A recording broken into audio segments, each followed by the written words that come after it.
So, just a really quick video about VDJ 2025 and a new feature that's been added recently. So it may still be an early access release when you watch this video, but it'll get that pretty soon then. But it's out, you can get it in the early access release if it's not in your production release yet.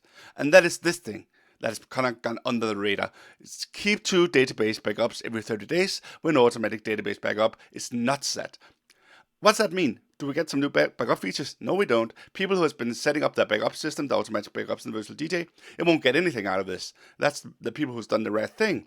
But it's been so often in comments and in the Facebook group and stuff that people say, "Oh, I lost something. I lost my mapping. I accidentally deleted this. I need the previous version of my database. I've lost my database." All this kind of thing, and we can just say, "Well, go grab them from the backup," and say, "Well, I never got around to setting up the backup."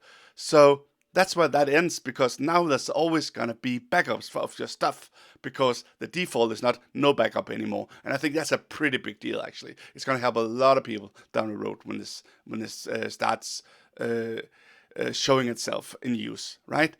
So what do we see? Well, it's for when you set up like this. So this is the default. Automatically database backup period set to 0, meaning it's not doing anything until now.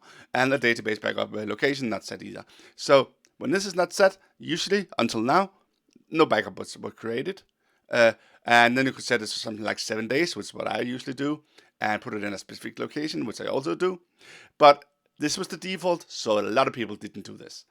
But now, when this is set to 0, it takes a backup every 30 days, and it keeps 2 of them.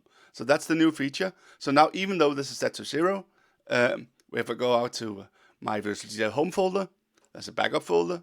Go into that one, has a little bit about Cloud Drive, doesn't matter for this video, but what is have created right now for me, because of this new feature, is automatically database backup.zip, even though I haven't set up any backup. And going into that, of course, it has all the stuff you need.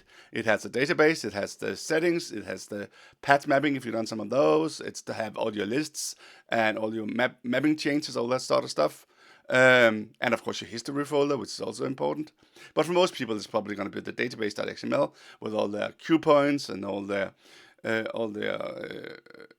data, general analysis of all the tracks is going to be in there. So that's probably the most important find.